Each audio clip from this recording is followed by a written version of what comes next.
welcome back to HGC North America, where Team Freedom and B-Step are facing off and are tied 1-1 in our series. B-Step came out ahead in game number 1, but Team Freedom showing that they understood how to adapt and deal with the double support, double warrior team fight composition that a lot of people have been running here in North America. Yeah, it's awesome to see a team have an answer to what looked like it was going to be a new forming meta. You know, that being said, it wasn't the norm of the double support, double warrior. Leoric isn't necessarily one we see very often in that composition, but Gul'dan could be, you know, the start of the change of the meta.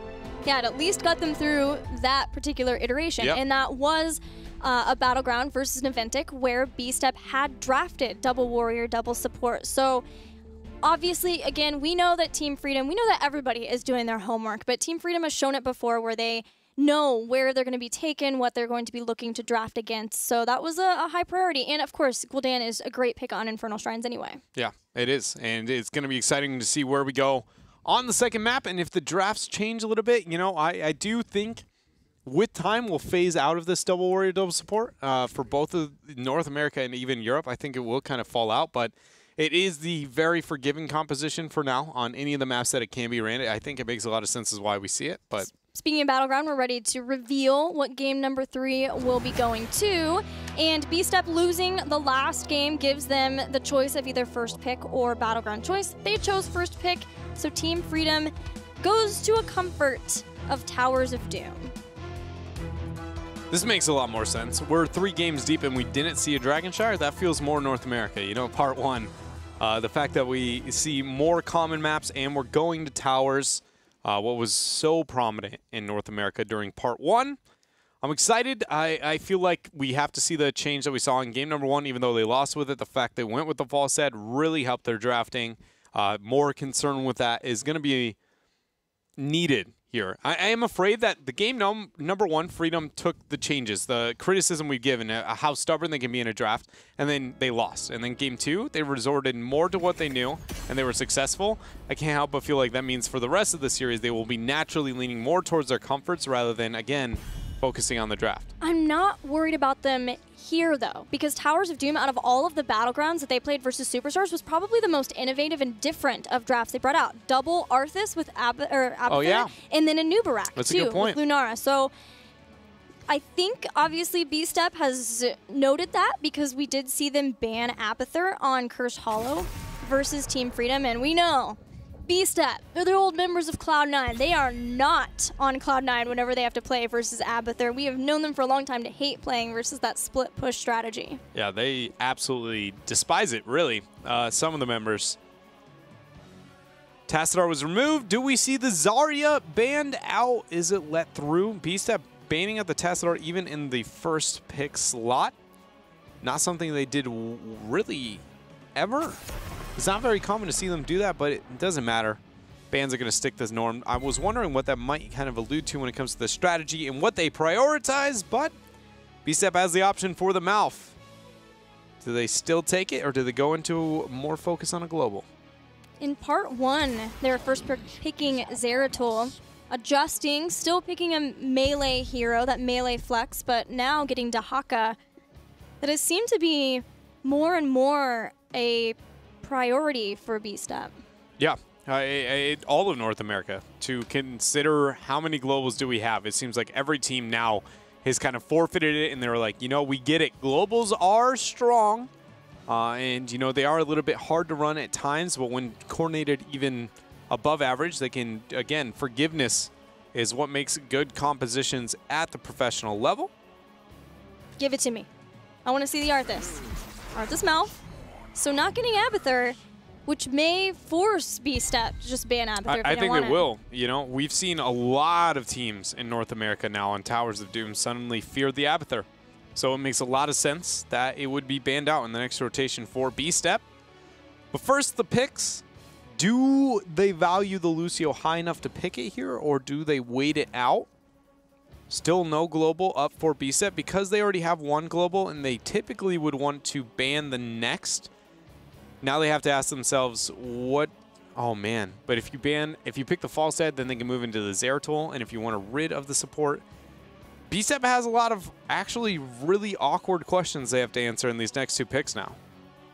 just based on the fact that you don't want to take the fall set here and then not ban out a Zeratul and run the double global game. But then, again, if you want to rid of the support on top of it and you want to ban out the Lucio, or we were suggesting a ban that obviously off the top of my head can't think of right now. Abathur. There we go. You can't rid of them all. So they go with the Murden and they go with the fall set. So now you have to say, do you want to rid of the Abathur or do you want to rid of the Zeratul more? And I say Zeratul.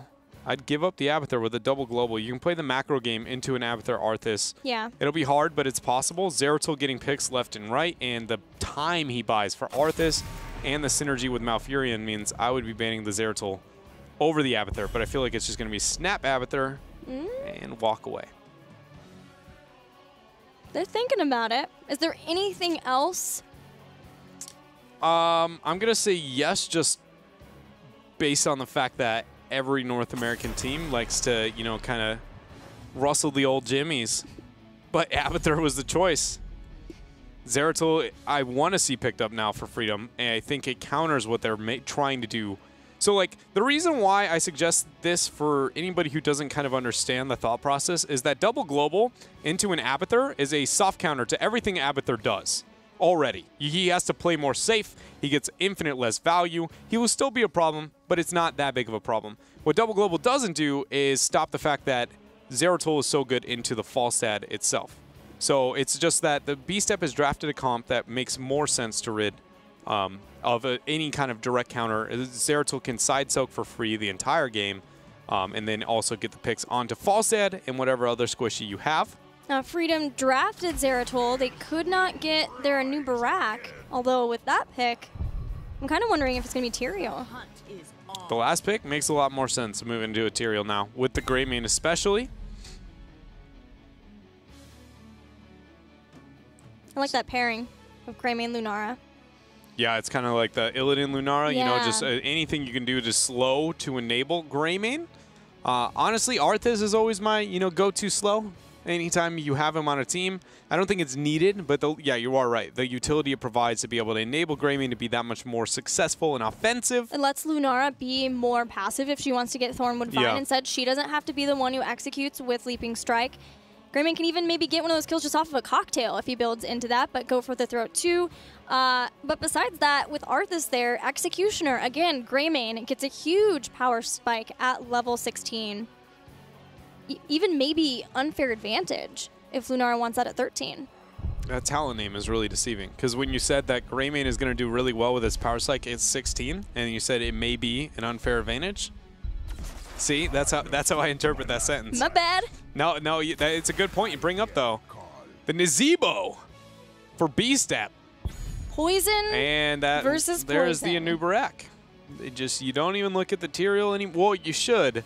Both of them fill a different role, both anti-mage. What works better for the comp? Definitely Tyrael. He's a lot harder to run, but Anubarak is more straightforward, and what I would say Freedom is more comfortable with, again, based on it's not nearly as team synergy, teamwork oriented. So what I guess I'm trying to say is I want the Tyrael, but I feel like we're going to get a new Barak, and I think it makes more sense. 24 seconds to solve the puzzle of this Nazebo pick in the end. Also, Rhaegar, support choice, a lot of mobility for APM. And now it comes out. I'm so tilted. Where's our tilt jar? It's coming back. I don't have my wallet on me today. I can't. There's some put peanuts enough back in here. Yeah, you could dump the peanuts in. It's probably about as much as in your wallet, but bam! But I don't really know if that was an insult. you effectively used your bank account. Rats! Way to go. It's modern banking in 21st century. You don't keep paper cash on you all the time. What was that? I don't know. I respect your effort, though. The tilt jar's out. It's there. But, okay, so... Why are you tilted by Zeratul? The Zeratul, okay, so, like, it made sense. I talked about why it made a lot of sense to see it picked up. So why would I be upset with, when it's like, well, this makes a lot of sense, and then we see it so late? It's because it didn't make sense after seeing the next 2 picks. It just made no sense to move into a direction of a Zeratul into a double warrior without a wombo combo focus. Like, you pick the Zeratul, he's your second melee, and then you look to find yourself with a more survivable backline of any kind. Greymane still works out really well here, but I would have put somebody other than the Lunara. And you wouldn't pick it that high up because you need to flex that last pick unless things get out of hand in a draft. It just felt like weird order, weird priority across the board, and then when you look at those next 2, then you don't go, okay, now I need the Tyrael into my opponent's, or you need the Tyrael into your opponent's. Zeratul, it will buy a little bit of time still, but you don't want to bank on him as that defensive. You should be using him offensive, and they need somebody else to support. It's frustrating to see it fall at that point in the draft for Freedom. Yeah, and we talked about the late game possibilities that Team Freedom has, but B-Step has a lot of good late game aspects of their own. Obviously, Nazeebo, once he gets Violent Infection and gets all of his stacks, he is a terror to deal with, and it's just Malfurion trying to keep these 3 squishy heroes alive, plus Arthas, who has his own self-sustainability. But then once you get the globals going everywhere too, Muradin, man, the biggest diver on Muradin seems to be King Caffeine, who could just jump in and try to solo people, and it'll be hard for Team Freedom to try to stop that. But maybe Void Prisons, as long as the Void Prisons are key, and being able to do that will be the ticket. It's got to be, really. It's just, the one thing for me is, like, when we look at how we can expect these team fights to kind of start when looking at the composition, or, like, you're dancing around forever, Nazeebo's going to outpoke you. So at some point you're like, well, we got to try and force the fight. If you force that with offensive Void, your health bars are still going to be really, really low. You're banking on Malfurion, Twilight Dream to get a kill. But you could, again, with, like, for instance, a Tyrael, you can play that offensive, but then you can also play it defensive and be okay. The minute you have to Void offensively, which Poison forces you to do, really early, faster than you would like to, it puts you in a position to where you no longer really get to choose optimal fights. Every time the B-Step initiates on to the composition that we see on the other side of Freedom, it's fine.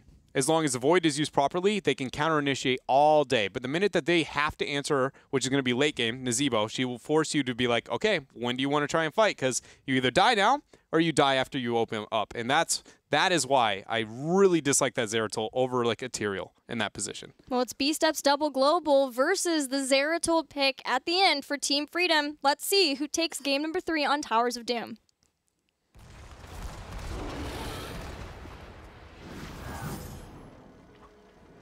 I need you to say nice things because I just went on a 5-minute rant about how upset I am. That's what you do. You see, you're the sugar and spice. I'm the everything that's not so nice of this duo. All right? I don't know if I've ever heard it so succinctly put. Yeah. All right. There's just a lot of blow up for Team Freedom. But I do feel like they have to never, like, just not get behind, right? They need to make sure that they are continuing to get those picks. Every composition you build with the expectation of being ahead is usually a bad composition. This isn't as desperate. It's not like a we can't win unless we're ahead on the side of Freedom. It's just, again, I do think that if they are not very, very dominant and it makes it to the late game on even footing, B-Step pulls miles ahead. But it is one of Freedom's best battlegrounds, and those are some great routes to catch McIntyre, who this time is going to be playing Dahaka. So the switch over, K1 Pro playing Nazeebo, that may be an issue for B-Step to try to switch and flex so far around. If McIntyre is more used to playing range, goes back over to melee. Only time will tell.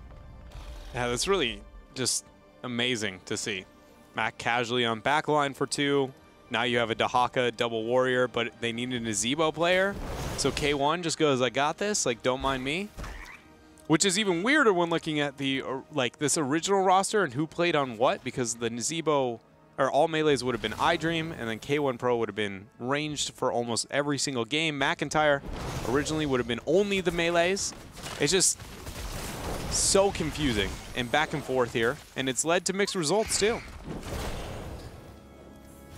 Yeah, it does feel like it has taken B-Step a long time to figure it out. Whatever it may be. The identity, I think, is the best way to put it. Just like, who's going to be playing what? What do we feel comfortable on? How do we want to engage? Do we want to play super aggressive? Do we want to play really macro-oriented?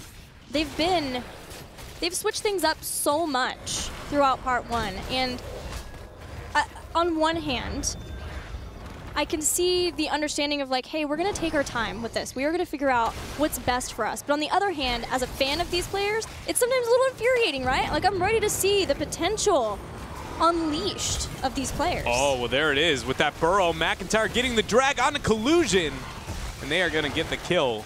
You ask and you shall receive, Gilly. But Freedom quickly is going to be able to turn the beginning half of this fight. Howling Blast from Zugrug only landing in that APM. He's going to be able to scoot right on out of there. As I learned earlier, it's a 12 out of 10 doggo. And he can pretty much survive anything. Sometimes 13 even on a good day, a good hair day. Nobody yet stopping APM. Insomnia jumps in with a Singularity Spike, but is met with McIntyre, who is slowly bursting him down. He gets out, thanks to some slows from Nasmus. And that two-man Howling Blast, the root follow-up. Man, they say you should be afraid of, you know, the fire and ice. Oh, wait, this channel, Max Range, Loon's Grace, Moonburn. This is not today, Caffeine. And this is going to be the first advantage going over to Freedom. They've managed to get 4 kills here, getting 4 extra shots. Things starting out well. Experience is to follow up. Yeah, it's a good start. Howling Blast again. Just building up that quest talent. We've seen the benefits of once you can get that max range in the root of everybody in its path too. It's actually kind of mind-boggling. Yeah, that quest insane. is good. Yeah, it's, you know, everybody saw the passive level 1 right at the beginning. They're like, this scales infinitely. And you're like, yeah, but think about how you have like a 3/4 Stitcher's hook that does 15 armor reduction post 13 to everyone it touches. Like, Yeah, but the passive, once you get Frostborn Feed, the double, man, you can just wreck, obliterate okay, that's true. That's true. Double passive? Yeah. Yeah, no, when you get that scaled up real good. I like to play that build sometimes. It's pretty fun. I like to do the same thing too, but I usually do it on like heroes that type of build's better on. Like, I don't know, Murden? See, that was a 6 stab. Ooh, got you with that perfect storm meme and rewind. Did you hit me with it? No? No respect. All right. Oh, here. I didn't even know you were trying to get a fist bump. I was too busy hating my life. No, oh, no, nice. I honestly, that was more of a meme than being an honest, like, analytical perspective. I mean, I obviously do like what I was told. This is Korean Arthas build, but I don't feel like I totally can give credit to them because he wasn't like reworked long enough to be like, oh no, that was the Korean build. You know, they were the only ones running it for so long. This one power spikes faster. To be true, at level 13 instead of 16 once you can get Frostborn Feed. So it makes sense. And even then, it's less dependent on the level 1 being good, right? So you have to pretty much passively hit everyone all game, and then you suddenly become terrifying. Whereas you could just throw out a couple of spells here and there, and then, you know, power spike 3 levels earlier. Altar spawning in a few seconds. Blink away from the Storm Bolt. It's a bit flashy from Insomnia. Yeah. Flashier still if they can get this channel. There's no heroic advantage, no talent advantage. They're trying to just throw their faces at King Caffeine so that he can't stop the channel, and it worked. Yeah, he gets that. Collusion actually dropped a root. Could have ended up hitting it, but did not. Zugrug has the Howling Blast. There's the juke, but the auto attack, speed buff, debuff. The slow, it looks like McIntyre will, oh man, lose his life, but it's what cost. Splintered Spear so good, 1 for 1 as Zeratul goes down. Nasmus will continue to keep this lane pushed. Both teams pretty focused on getting their own sappers, but we saw Team Freedom be more focused as well on the top sappers too, trying to get towers down in multiple lanes so that later game, you know, they can start to play the bell tower game more efficiently and faster, especially if they can continue to win these engagements as they have been. They're well on their way to heroic abilities and still continuing to maintain a lead in core health. Oh man, Greymane, terrifying. That was just one rotation of spells into a fall stab. I do want to commend Freedom for their performance, not only so far in this game, but just with the changes on the draft. You know, this is like day and night, and I'm not shushing you. no, it's a tense moment. He's dead. Oh, I thought for sure he'd eat one more rotation of spells. Never mind. Tahaka though, McIntyre, does he see Insomnia? Nope, there's sappers there to stop him. Anyway, you were saying, commending Freedom? I was, yeah, just compliment on the adjustments when it comes to their priority of heroes. And just, I gave them so much for crap, really, just for being stubborn. I just, you know, giving them that and just being like, you know, this team doesn't really seem to be mixing things up, but here in the second week of Part 2, they have. Their drafts are pretty different than what we had seen from them before, and I just didn't think they would be experienced enough to put that aside and be like, you know what, it was draft, we need to make changes in here and compositions, because we have to remember this is still one of the youngest teams in all of HGC. But I think that factor alone helps them be able to make sure that they don't have egos. They don't have the patterns either. You know, it's not harder to break. K1 Pro takes some damage from the flank of Insomnia. We still have whatever the Dahaka player is this game still up on top. Collusion starting to channel. King Caffeine's going to walk in, but has taken a bunch of damage from the spiders. Has to use Avatar. Void in the back. Calf trying to move back into it. Gust on several to make sure there's no follow-up. But still, Team Freedom controls the point. McIntyre realizes he is in a bit of a tizzy here. Collusion finishes the channel. 4 shots moving up. K1 Pro. Ancestral lands at the last fraction of HP, but McIntyre now wishing he had it. There goes the drag. Beautiful amount of CC reduction coming on to Zugrug. Army of the Dead was already down. Somehow B-Step have been able to sustain it through this fight, and you gotta hand it to APM, as well as King Caffeine, who landed the Stormbolt to get the Gray main kill. Meridian goes down. It's a 4 for 3 in B-Step's favor. Once again, those, you know, max range, barely alive Stormbolts lands there for King Caffeine, making sure that if it costs him his life, it costs, you know, the opponents one of theirs. And they're going to go even. Oh, man. Both teams going to get the sappers, it looks like. But no team is going to look for any kind of pressure elsewhere. With the global only existing on, you know, the side of B-Step, I just really felt like they would get more pressure here on certain parts of the map. They've just kind of rotated, you know. We see McIntyre going for big plays, trying to follow up on the stuns that King Caffeine's landing onto Collusion, getting those channels. But it's just they're half second away from one another in the timing. And I don't know if that's because, again, forcing McIntyre to flex. He has no ult. Yeah, there's no adaptation. He's just going to brush stock away. Just far enough. He's going to be fine. What would you have liked to have seen happen once B-Step won that fight? Just immediately push down of Bell Tower at that bottom lane? Just further the experience, because that is going to add up more than anything else, and you can just split up your globals as fast as possible, get the pressure out. Minions are going to be the most experienced at this point in the game. Even getting Bell Towers, they're most of the time at this point going to get easily converted. So you look at more of just like what adds up for the later parts of the game, what can set us farther ahead and be able to end other than just a miraculous team fight. Zugrug wants to step in, but Zombie Wall will contain him, maybe long enough for APM. Oh, Howling man. Blast hits him, but it's not in time. So trading out on shots, finally B-Step gets 4 more shots.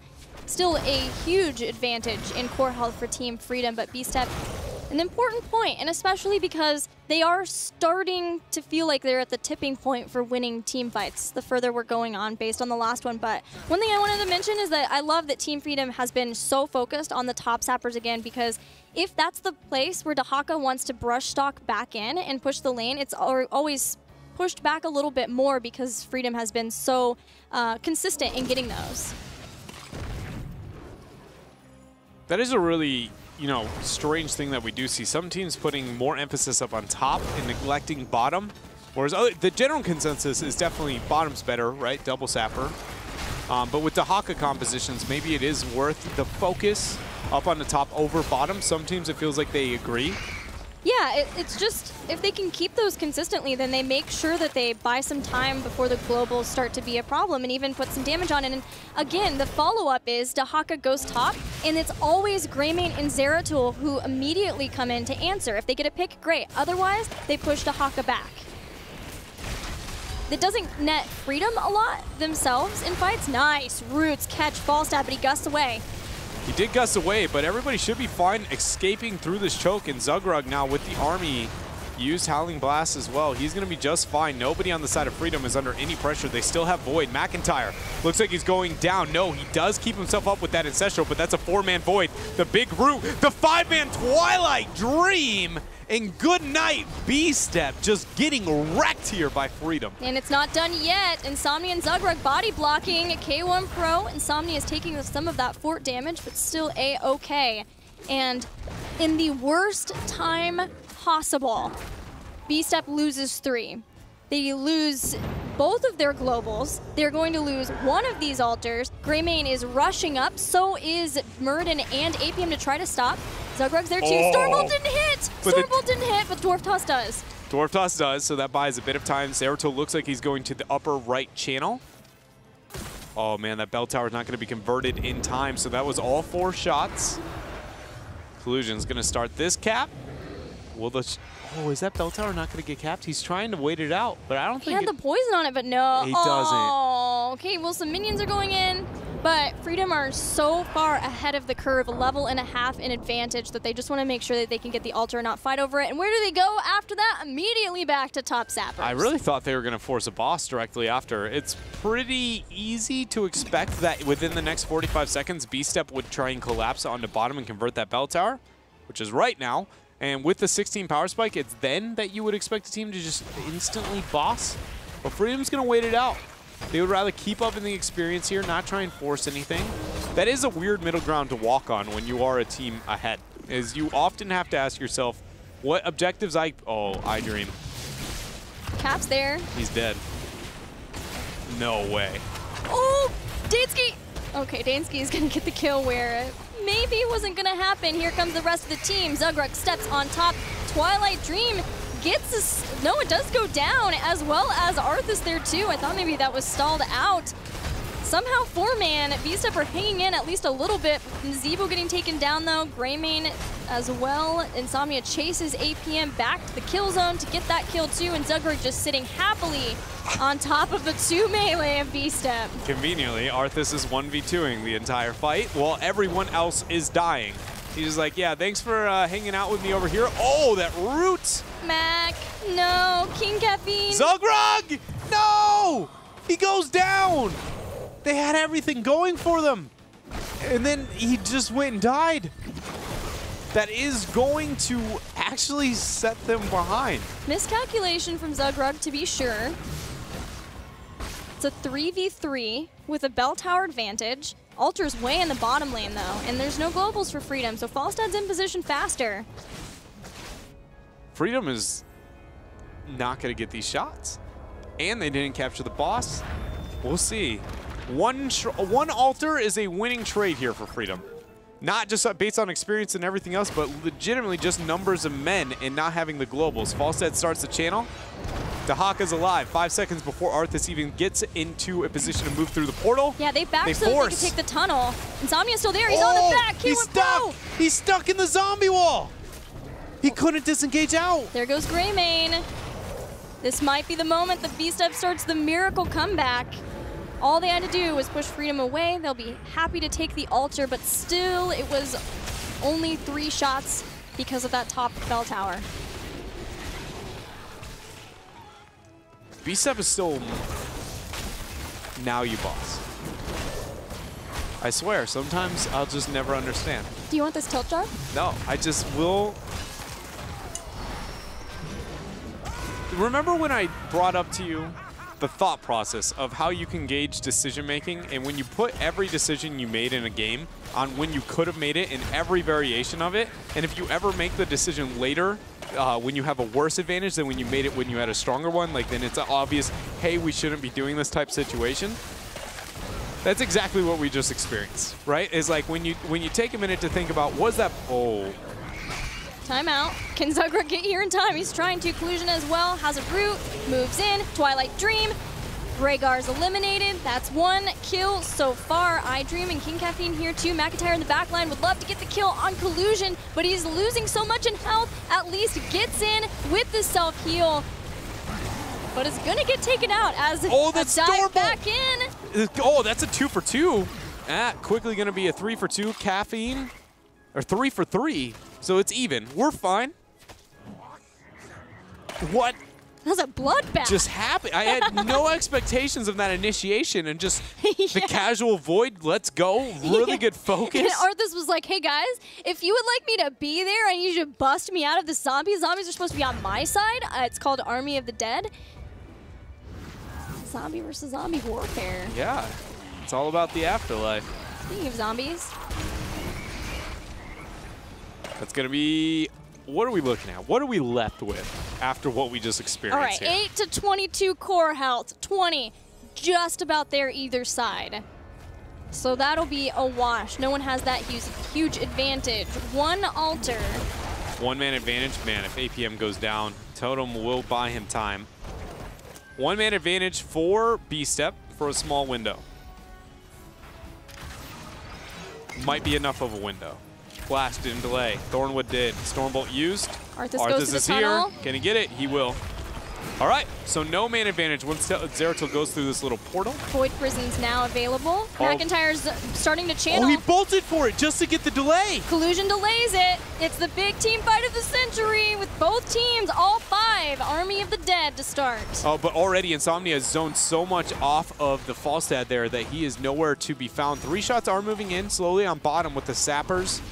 We'll let you know if those end up connecting, but that's on the side of Freedom. So 1, 2, 3. 3 shots made it in. Still 19 left to focus on. Look at Insomnia flanking K1 right there, waiting for the right moment to go in. There it is. Ice block? Not going to force the ice block. Got the Ancestral. There's the ice block going to be 2 as Collusion tried to move in for Twilight Dream. Muradin, the first takedown with Void Prison hitting the back line. Dude, Dansky just wants a team to follow, man. He is looking to battle anytime his team gets ahead. He's so very aggressive there. But Zugrug's so low, questioning if he can move up. All heroics down.